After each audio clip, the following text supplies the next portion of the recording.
Hello and welcome back to another reaction video. Today we're taking a look at Trust Me Bro, Ancient Mysteries That Were Finally Solved. Now, I am not familiar with this channel. It's popped up in my suggested feed a couple times, but I've never actually watched a Trust Me Bro video. So I am kind of excited to dive into this. I've seen that they do other history content, content beyond that, but I am excited to check this out. One of the most fascinating things for me within history is the mysteries that come out of it. Because realistically, we've talked about this at length when we've been discussing the Incan series. The reality is, there's only so much we know. And history itself is more or less the study of written text. Anthropology is more in the line of the background within skeletal remains and things like that, as well as the linguistic, the oral history.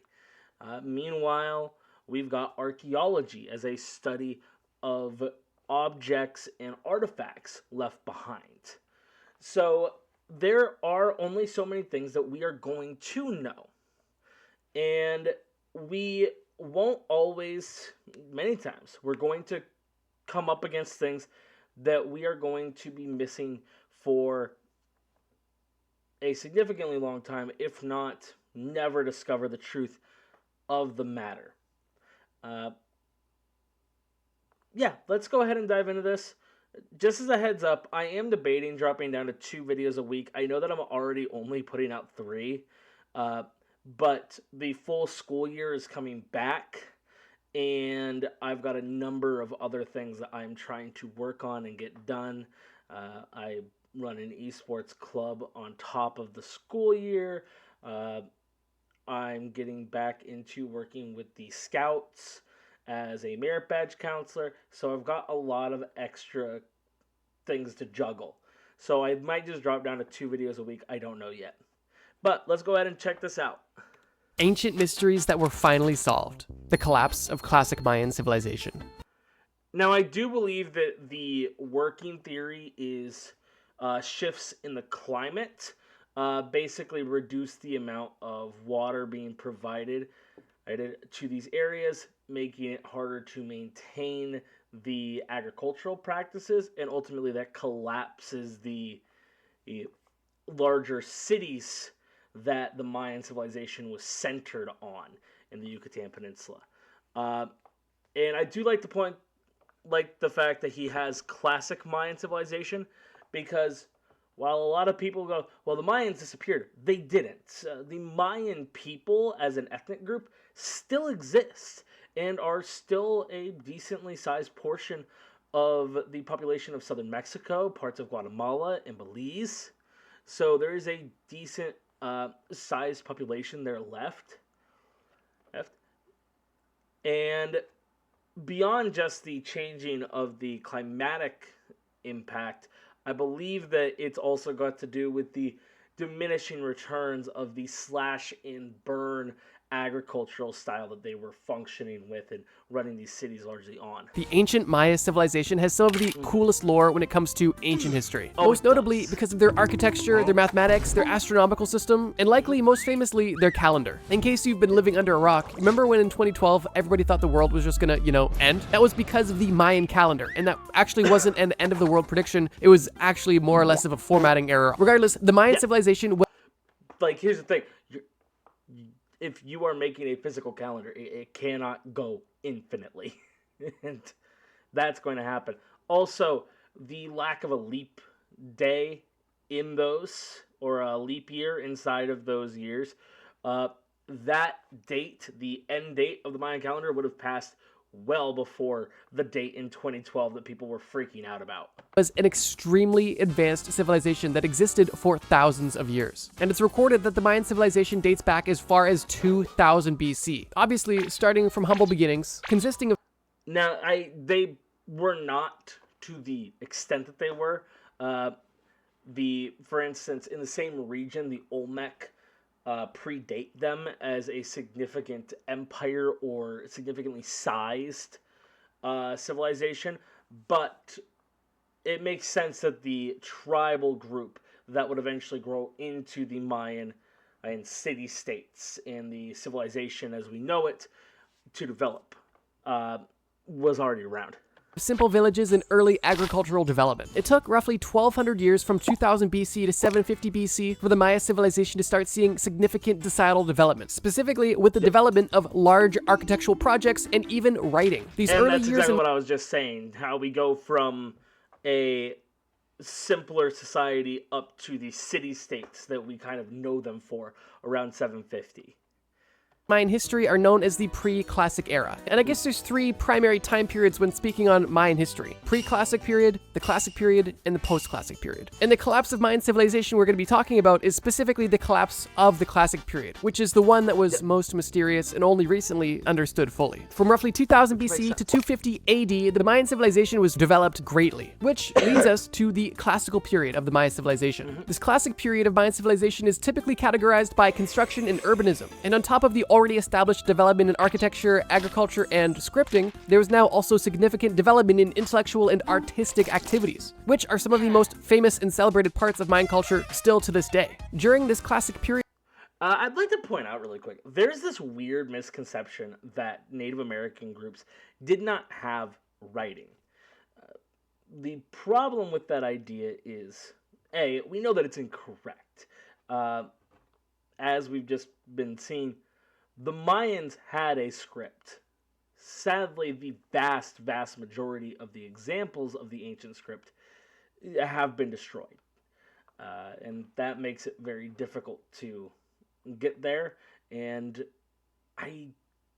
it's a dead language, kind of like Latin. But unlike Latin, it hasn't been consistently maintained or consistently studied throughout that time. And as a result, what little we do have remaining is, I believe, much harder to decipher. I could be completely wrong on this. There might be individuals that know how to read that script. I could be completely off base here, but I believe that that's where we're at. I will have to double check that though. From 250 AD to 900 AD, there was cities with populations as large as 120,000 people. And there was numerous cities spread across all of Maya with established trade networks connecting. So if you don't know the geography of the region, this is the Yucatan Peninsula. So right here in this area would be modern day Belize. This would be Mexico up here. Here you've got Guatemala in the same area. It is a huge region.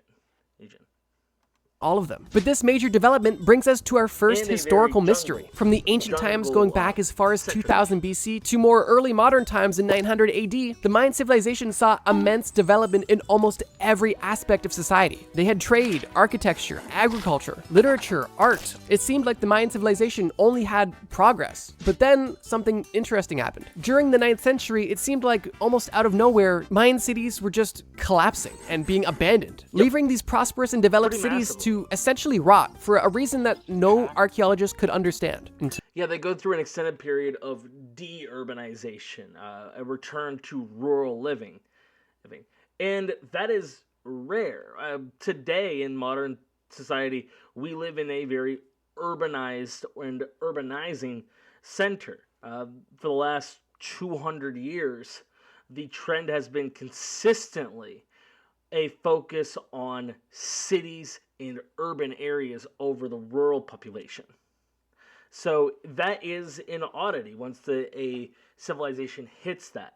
Now, I know there was a variety of theories, and as much as I would like to just go through them, I don't want to double down on what he's saying. So Till now. For the longest time, archaeologists that dedicated their life to understand the Mayans could not pin a single answer to this question. What? Hunger, invasion, extinction. All those make sense. let's continue. Happened to classic Mayan civilization. There was no one ice age or asteroid or army or anything they could pin on this time frame to draw a reasonable conclusion to why such a developed and growing civilization would essentially just abandon their homeland. That was until 2012, when it was discovered that there was no one reason for the collapse of classic Maya. It was actually a combination of issues that caused an interconnected crisis, and it took experts from a plethora of different studies to kind of Listen.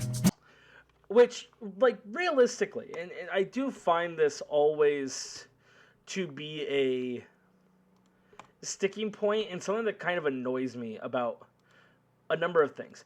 So often people will try to solely narrow in on it was one thing, but almost never in human history is it one thing that causes a major event. World War I isn't just the assassination of Archduke Franz Ferdinand. That's a big deal, but you've got the rest of Maine to account for.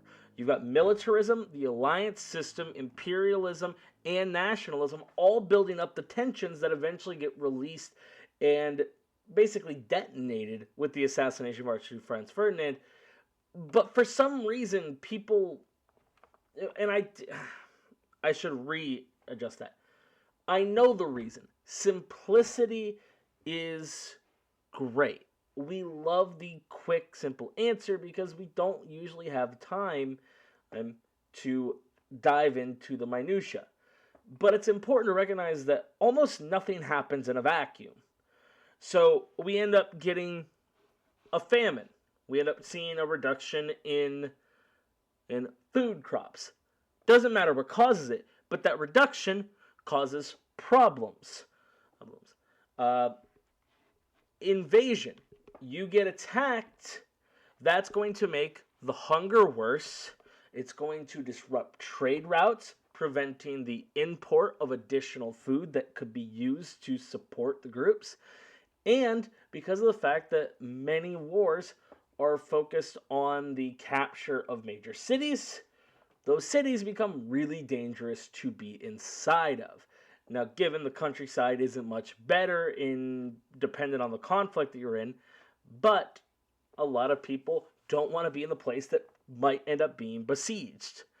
The loss of certain foodstuffs or other groups is going to make it much harder to maintain a food supply, leading to additional hunger.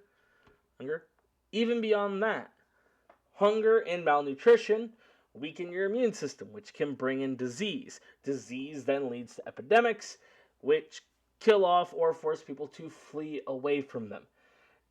It's many, many different things all stacked on top of each other that cause a lot of these big cataclysmic moments for a group. An interconnected crisis, and it took experts from a plethora of different studies to kind of come to this conclusion, including archaeologists, scientists, and satellite imaging experts. But here's the conclusion that they eventually came to. One of the biggest factors that played a major role in these classic Mayan cities being abandoned was essentially a major political collapse. And even that collapse is multifaceted, because even that political instability was caused by a number of factors. So before we just blame everything on political instability, let's kind of look at the landscape of the time. Near the end of the classic Maya civilization, there was a lot going wrong. Specifically, deforestation, overpopulation, and drought, which all ultimately led to a massive lack of food. At this point in time, there was already a multi-decade-long drought going on in the area. Little to no rain, streams drying up, and soil. Multi-decade drought is a particularly horrific possibility for a group. We saw what a several-year drought did in the Midwest or the western portion of the United States with the Dust Bowl. That was that was less than a decade. And that mixed with the overproduction of agricultural goods out of the Great Plains led to the Dust Bowl. So this could be horrifically dramatic and could create a terrible famine. Fertility was at an all-time low. Coupling this with environmental stress from the deforestation, paired with also an exponentially growing population at the time, meant that things were only destined to fail. Yeah. And because of this, the thriving, developed city that was sustaining all of this life and growth was now crumbling beneath its feet because it couldn't sustain all of these people. But on top of people just being too crowded and too hungry, the current system of government almost had no capabilities of solving this issue at all. And those famines were fairly common throughout history. Thankfully, modern innovations, whether it be the agricultural revolution or eventually the green revolution, have led to some pretty strong and pretty powerful agricultural means to protect from famine, at least in a lot of countries. But it's not universal, it's not super protected, and realistically, there's a lot of problems inside of some of that too, with the limitations in opportunity for individuals and the negative side effects that come with it. But famines have been historically incredibly common. Who was it? David Ricardo, the economist, was focused on the idea that famines were a natural way to maintain a balanced population, which is horrific as an idea. Am I forgetting the? Am I getting the right guy here?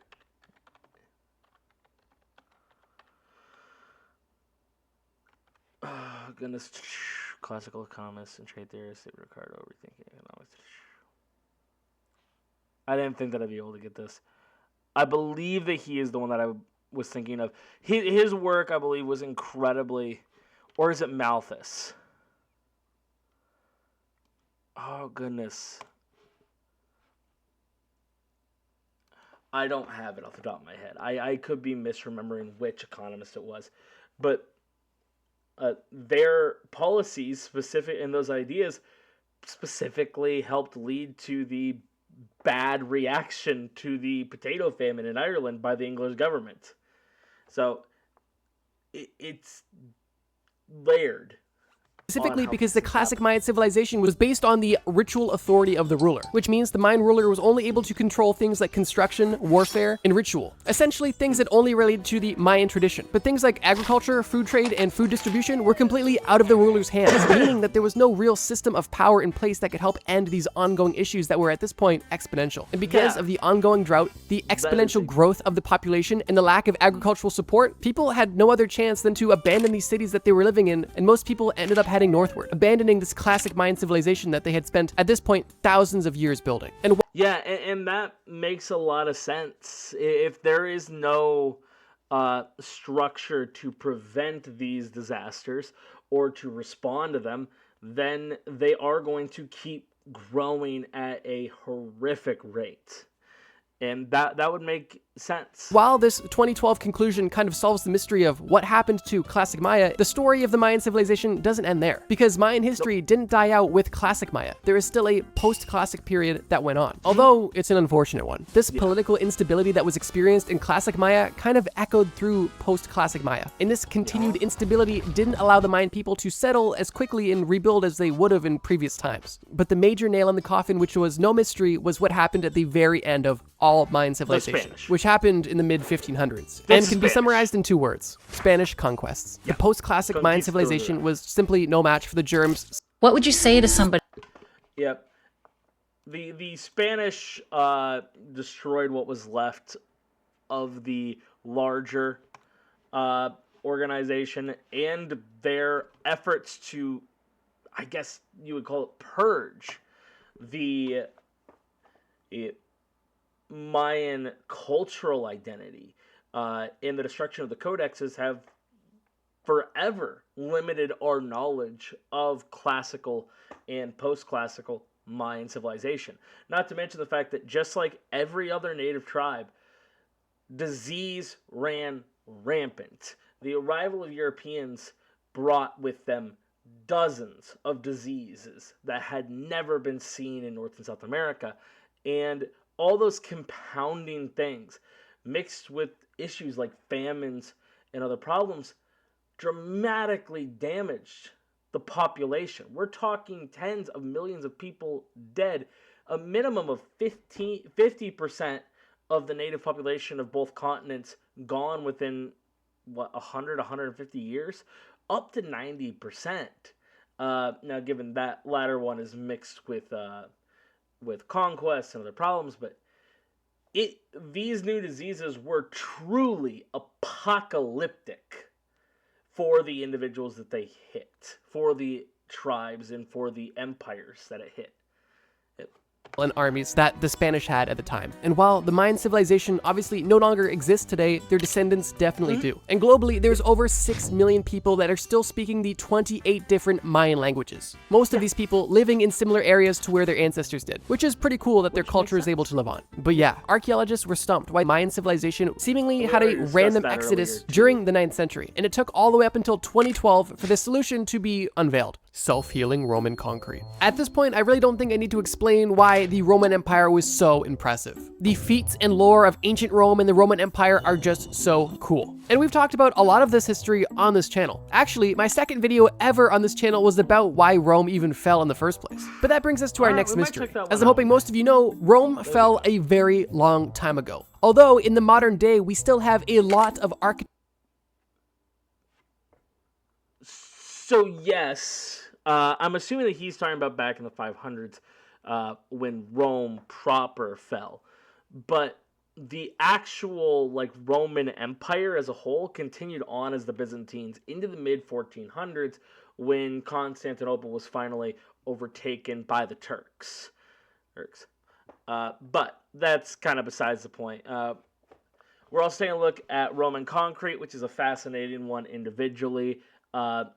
The idea of this material that could be used for underwater construction in other areas that would be able to maintain even after some damage. Texture from ancient Rome and the Roman Empire. And this has puzzled archaeologists for centuries. And it's a reasonable question. How did the Romans have such effective, long-lasting structures made out of concrete that didn't have rebar and they didn't have any of the modern math or tools or tricks that we have today with our modern concrete structures?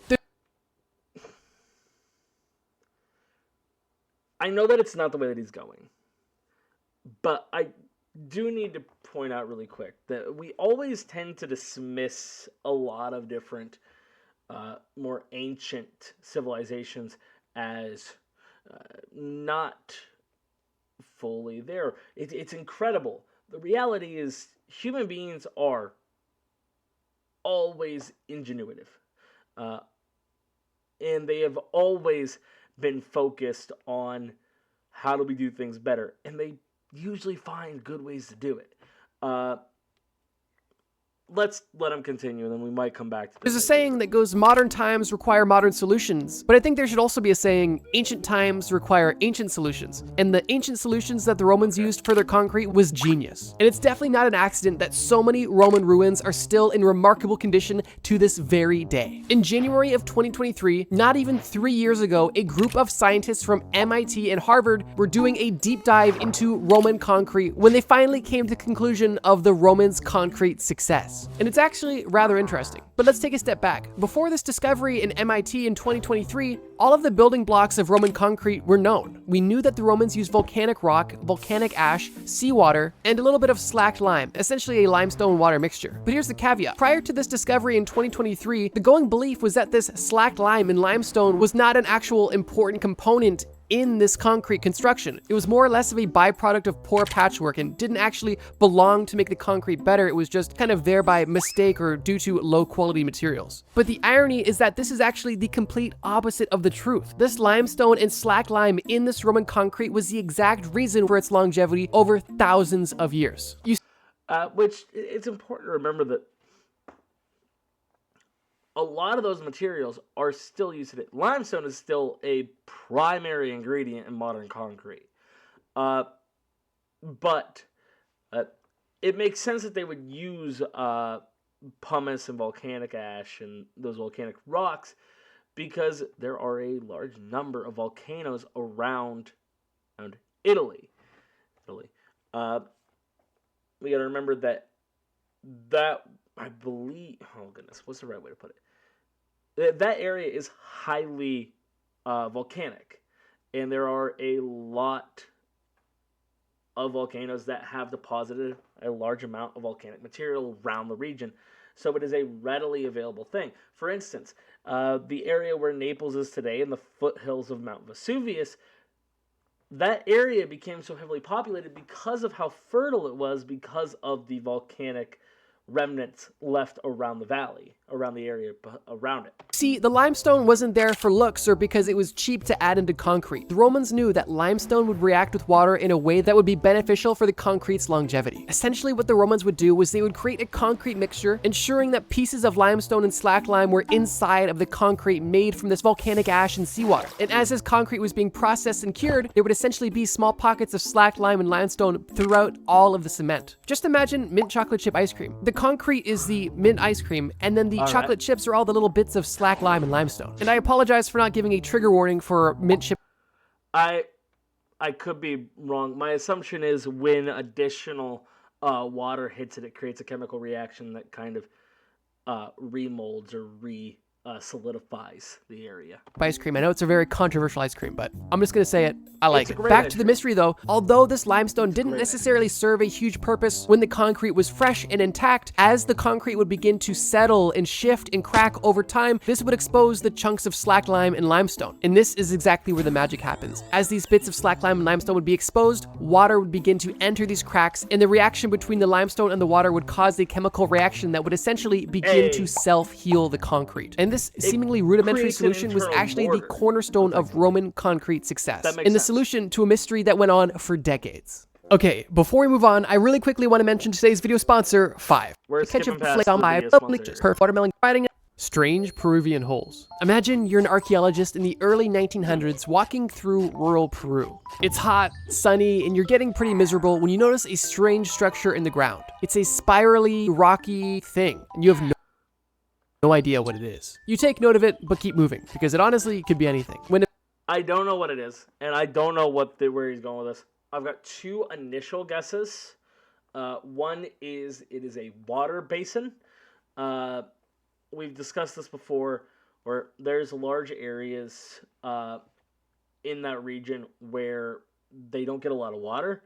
So having large water basins would be great. For when there is rain, they can collect it. The other is some level of burial. I like the first one better. I like the first idea better, but I don't know where this is going. So, I've never actually heard of these before. This is interesting. Eventually, you notice another one, and then another one. You notice at this point so many throughout the day that you just can no longer ignore it, and you make a note of it. You bring it back to your archaeological buddies, but nobody has an answer. Nobody's seen these before, and they're not quite sure what these are or what their purpose was. These strange structures in the deserts of southern Peru likely had a purpose, but what? Okay, the existence of these fields next to it makes me think that they are irrigation, for water collection. What is that purpose? The ancient Nazca people lived here, but were they advanced enough to build anything like this? And if they were building these things, what were they building them for? You ditch your friends and go to the library to try to find any archaeological archives of these structures existing, and there's really nothing you can find. You've been able to read historical accounts confirming that other people have seen these in the past, although any historical data is scarce, and there's absolutely no answer about them, only an acknowledgement of their existence. So at this point, you're stumped. And with this discovery, you set out on a journey for answers, but what you end up starting is a massive conspiracy theory on what these things could be. Decades after you first saw these in the early 1900s, theories are becoming more and more widespread as other archaeologists have began to study the Nazca area of Peru. At this point, it was believed that the Nazca people had pre-Columbian origins in this region with a culture that likely flourished from 100 BC to 800 AD, but it was also believed that these structures were similar to Spanish mines and subterranean canals. And so by some, it was initially believed that these structures were potentially Spanish, although that theory was soon to be proven very wrong. In the late 2000s and early 2010s, a group of Italian researchers and archaeologists decided to study the Nazca area of Peru using satellite imaging. The Nazca, by the way, are also very, very famous for their sky art, which idiots... I should be nice. People who haven't thought enough about it look at those and go, aliens did it, or they knew how to fly. And that's how they did these, what are effectively sky art, where they put large numbers of rocks to create pictures on the ground. But the reality is it's not that hard with a little bit of math to figure out how far you would have to place these from one another to create an image, like say a spider or a spear or something like that. But also it's literally in a valley. You could stand on a hill and see what's below you. And we've seen pictures from those hills that show exactly what the pictures are. There's no aliens in the Nazca region that helped them do it or made them do it. It's just not the reality. Thing that at that point hadn't been done yet for this purpose. And what they found was amazing. What they discovered was that this system of structures was much more extensive than they initially thought. And they even saw that these structures were present in nearby settlements, which were dated and identified separately from this discovery. Further investigation showed that there is even structures in the Nazca drainage basin, which ultimately gave a lot more context to what these structures could have been. And it was ultimately concluded that these mysterious seeming structures were a subterranean irrigation system, or simply put, an underground well basically, to transfer water between settlements and areas in this vast desert. And with this discovery, it was ruled that no, the Spanish didn't build these. And while the Spanish could have very easily leveraged them while they were in the area, these specific structures were pre-Hispanic. And in 2017, the general consensus was that these structures were built as far back as 500 AD. And the combination of all of these discoveries definitely made some archaeologists reconsider how advanced they believed the Nazca. I said that I was right. I'm like half right. Where I had the basic idea down that it was for irrigation and for water collection. I did not know about the underground tunnels that create basically a man-made aquifer to get water back and forth. That is so cool. And this is why I love looking at these ancient ones, because people are genuinely so impressive all throughout time. And it is very cool to see. The people to be. The fourth.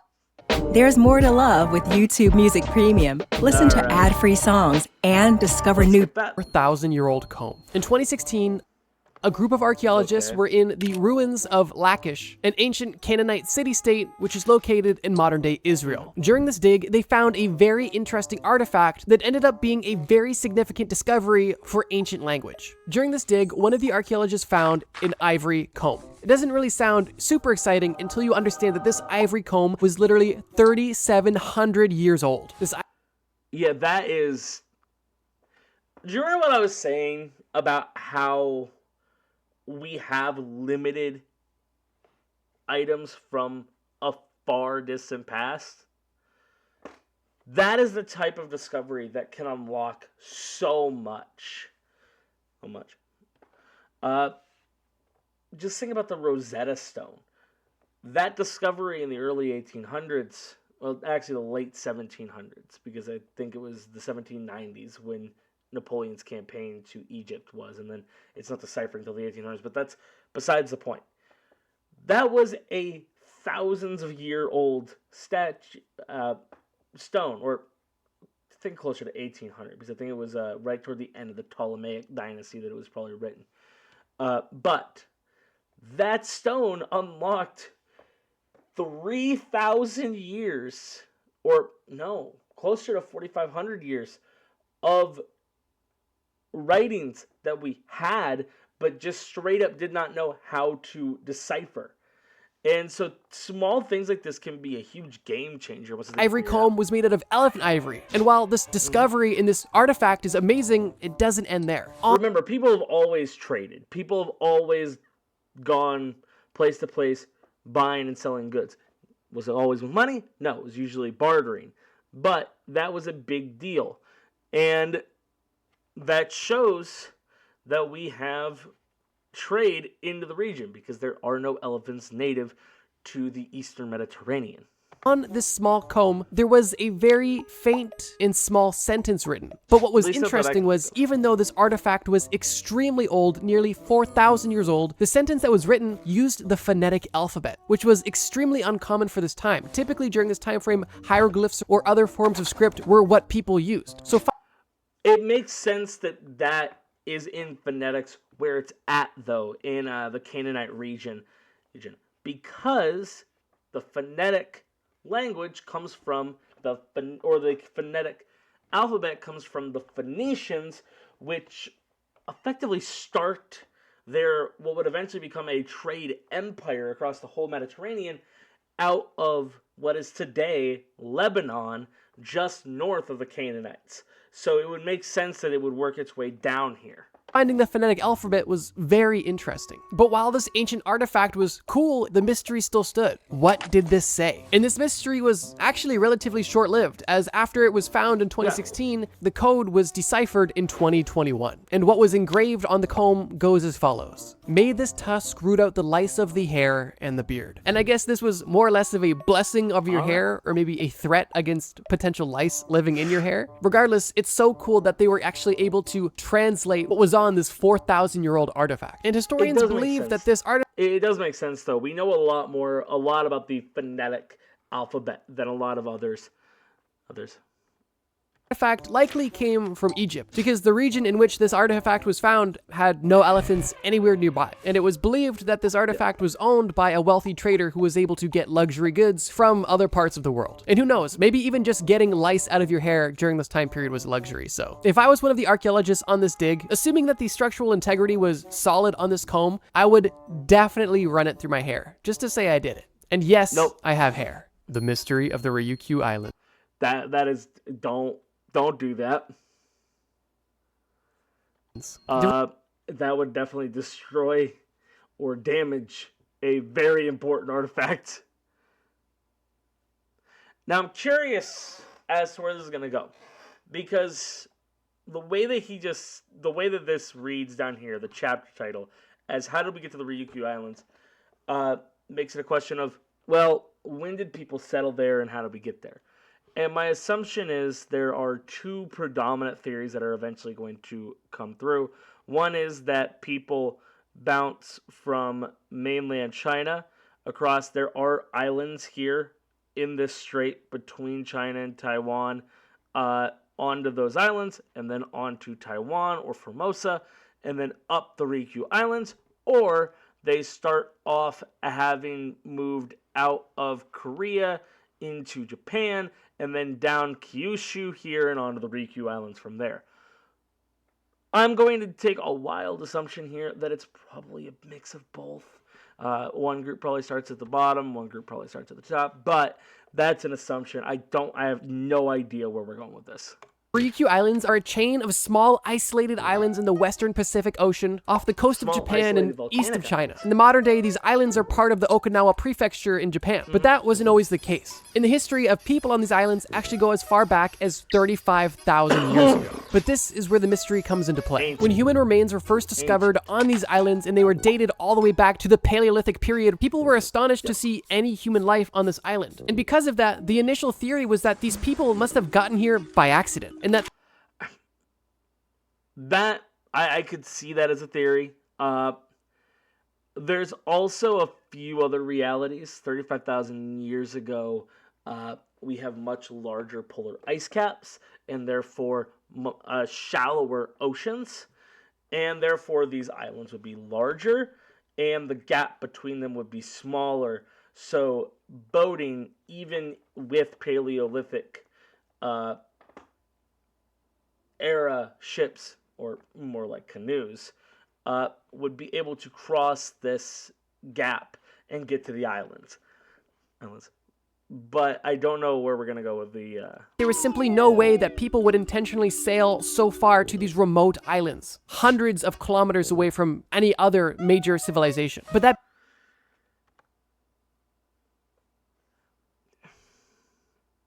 Yes.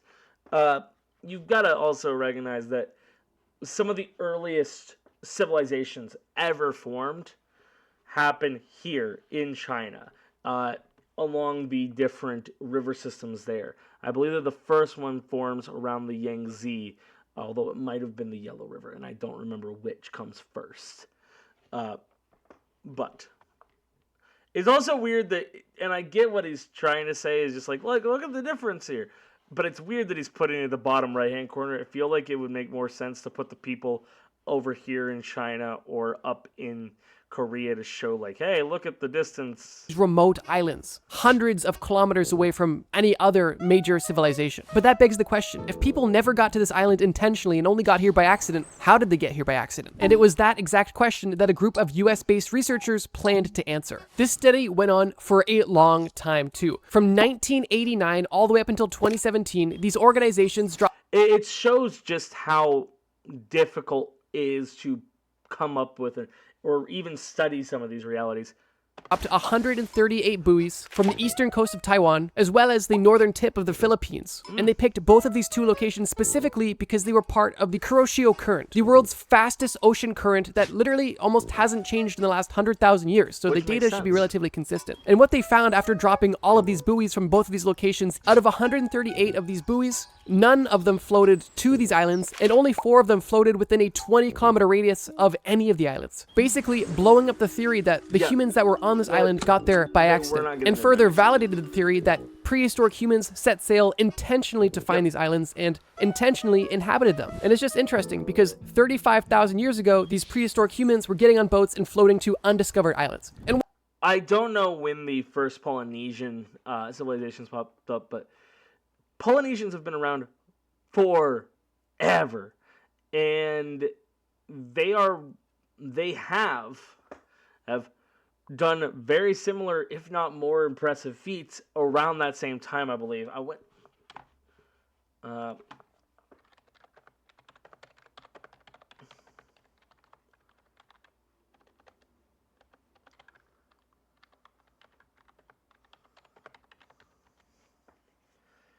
All right, so way later, but just think about the reality that people have been seafaring for tens of thousands of years.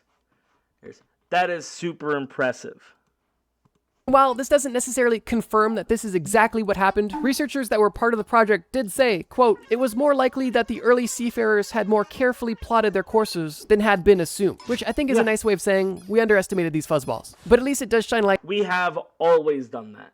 We still regularly underestimate one another, and it is mind-boggling that we still do so regularly. On how these people even got to this island in the first place. Ancient perfume. Here's the deal. We live very differently from our ancient ancestors, but we actually kind of share a lot of similar traits and even in some cases luxuries. And one example of that is perfume. Nowadays, you know, it never hurts to put on a little Dior Sauvage, or maybe if you're in middle school, a little Axe body spray to, you know, get the pheromones going. But this seemingly modern activity is actually nothing of the sort. And our ancient ancestors were no stranger to putting on a little stank for the ladies. Or the guys. Let me explain. For a very long time, it was known and understood that our ancient ancestors used perfume. There was writings, there was evidence, they knew that this was a luxury item that the rich enjoyed. But up until a certain point, there was never any evidence of it around. And there was very little hope that we would be able to ever smell ancient perfume. That was until a jar of Roman perfume was found in a Spanish villa, in an ancient burial site where Roman settlers once lived. This perfume that was found was contained in a quartz bottle, which alone was considered to be a luxury item of the time. But it doesn't end there. This quartz bottle was hidden in a dark and dry place, and it was also tightly sealed in a tar-like substance that was later revealed to be bitumen. And because of the nearly perfect conditions that this perfume was kept in, the internal contents were preserved. And this was a massive discovery into what the Roman... Imagine being That is very cool, though.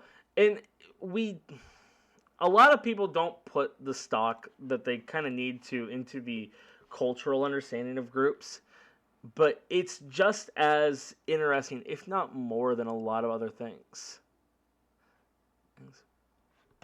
Previous to this discovery, it was pretty well known that the Romans would use olive oil and other oils and animal fats as a base of their perfumes and colognes, and obviously that they used colognes and perfumes. But with this discovery, researchers were actually able to smell, for the first time ever, what Roman perfume would have smelled like. Laboratory analyses of the bottle revealed that the primary scent, at least in this bottle of perfume, was patchouli. And this was kind of an amazing discovery, because patchouli is a tropical plant from Southeast Asia, and was likely brought to Rome through trade networks. Now, I want to reiterate reiterate that the scientists didn't just Remember, pop we've off the always cap and traded smell it and, oh wow, it throughout smells like patchouli, this smells so good. Like, no, like the internal contents were preserved but not necessarily fresh. And it took a chemical analysis to even be able to identify the patchouli's chemical signature in the Thousands of years mush old. that That was makes in this perfect quartz sense. flask. But it was obviously enough to give us a very interesting insight into what the Romans used for the perfume. And it solved a pretty cool mystery that we didn't even know we wanted the answer to. Roman coins found in Japan.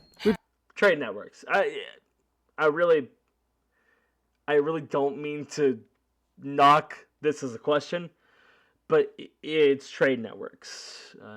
For literally thousands of years, we have traded across the continents. That is not a new reality. And it's not surprising, especially with how big the Roman Empire was, that they would make their way all the way east to Japan, especially with the semi-regular trade that Rome had with China, like in the form of the Silk Road, with Rome buying silk for their clothing from China and bringing it across the continent. Now, I need to point out, these aren't really individuals going all the way from Rome and Tuscany all the way to the Yangtze River Valley and these other regions, but they are probably going from town to town, trading things in that town, and then moving on to the next, and moving on, and so on and so forth. And given the fact that most of their coinage is in unique metals, while they're not going to be the same legal tender, they are still usually the same types of metals that other people are using for coinage and for currency, so they'll usually take them and use them.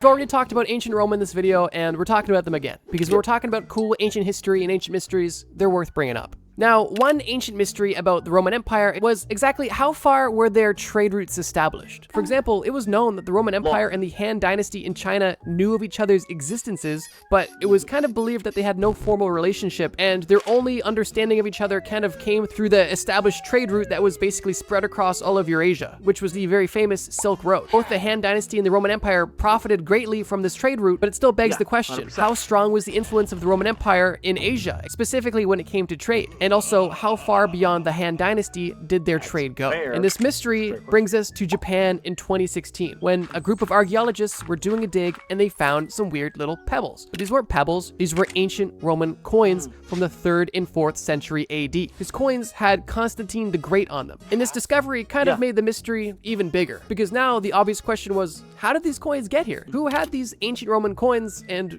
what were they doing in Japan? Were they trading? Were they stolen? Were I'm very curious where this goes, because it could be a few different things. they a gift? Who knows? But what archaeologists were able to kind of draw from this discovery was that the ancient Romans' trade influence had roots much deeper in Asia than they initially thought. And Yeah, and I do like the was fact that the he's- ancient Romans' trade influence had I'm gonna roots let him much deeper in back Asia up. than they initially thought. Yeah, this makes way more sense than the traditional kind of singular line, Silk Road. Silk Road. There are always going to be diversions. There's always going to be intersections and breakaways and different parts. Trade has never been linear. It never has been. And the other path that they've kind of suggested, that people have suggested, of just like, oh yeah, it's a straight line right across. I feel like people have always kind of known that that is an overly simplistic answer. We also have a seaway of a Silk Road. We've got ships that regularly traverse around the Bay of Bengal. Why am I suddenly blanking on this? Is this the Arabian Sea? Yes, because this is the Persian Gulf and this is the Red Sea. So this is the Arabian Sea and the South China Sea around this region. They've always done it.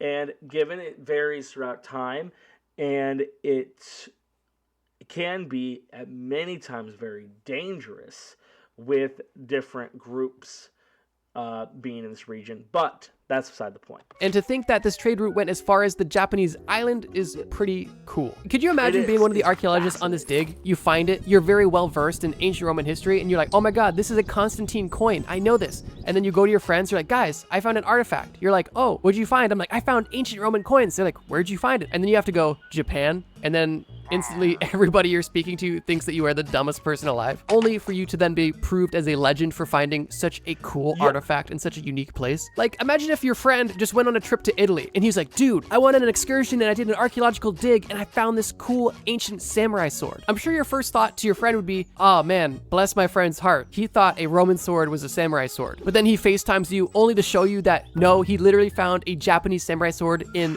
you know, the Roman Empire. That's only how I can imagine this kind of conversation went. Because God, I'm going to be the worst person here. It is fair to point out that the katana is newer than the fall of Rome. I actually believe that the katana is...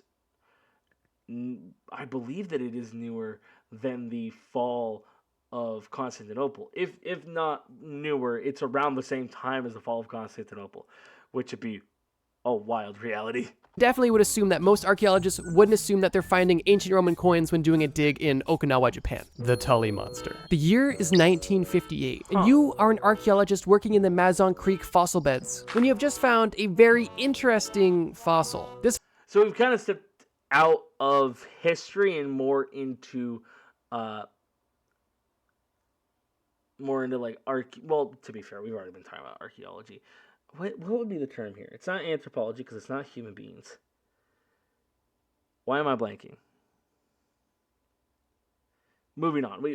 I can't think of it. Fossil isn't like anything you've seen before, and it kind of looks like fossilized poo, an ancient toy, some sort of large peanut. Whatever it was, you have never seen this before, and neither have any of your archaeological or scientific friends. Not only have they not seen this before, everybody was baffled and confused on what this fossil could be. The best. I'm losing my sanity. I promise you, I am.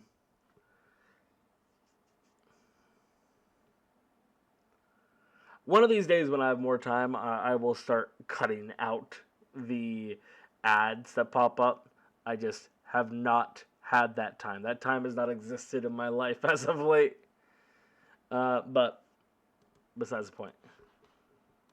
Year 1958 until 2016, the origins of this 6-inch long, large wood-looking, bug-looking thing had no explanation. All anybody knew was that there was a hard outer shell, 2 eyes, 2 long stalks that protruded out of the head, but beyond that, everything was up for debate. But one of the hottest debates was whether this creature was a vertebrate or an invertebrate. But that debate was closed in 2016. And I just have to say, man, 2016 was such a good year for discoveries, because I feel like so many things we've discussed on this list have been from 2016. So shout out 2016. Honestly, just a good year all around. I was in high school at the time, just carefree, you know, just having fun. I'm not one of those people that said high school was way more fun. I have a lot more fun now, I think. But high school, there's a certain charm to it. You know, you have no responsibility in life. We're off topic. In 2016, after nearly 50 years of studying this thing, it was confirmed that this wooden-looking bug was confirmed to be a 307 million year old invertebrate creature. It was labeled as a jawless fish, and it had many similarities to the lamprey. Not everything is 307 million years old. That is paleontology at this point. That's crazy. That's huge. Known about this creature, obviously, and work is still being done on the fossil, but the major points of contention are, you know, case closed now. And this is an invertebrate creature that is literally 307 million years old. So crazy. That's cool. Also, I find it kind of funny that the scientific name for the Tully monster is the Tully monstrum. Like, okay, you can put it in a suit. We all see through that. But in case I haven't shown any images of what artists think the Tully monstrum looked like back in the day, here are some images and renders. And I think that these look a lot better than the poo-looking fossil that was originally found. Oh, and I guess kind of a wholesome note, this creature is literally called the Tully monster because it was found by a man named Frank Tully. Look at this guy, legend. And speaking of legends, you're a legend if you're still watching this video. And if you haven't subscribed yet, I would consider it, because obviously you like this video, and I'll let you in a little secret. We post every single Friday. All right. That was awesome. I am glad that I checked that out. and I will probably come back to more of Trust Me Bros content. So, have a great day. I'll see you in the next one. Let me know what else I should react to. Did I just say that? I did.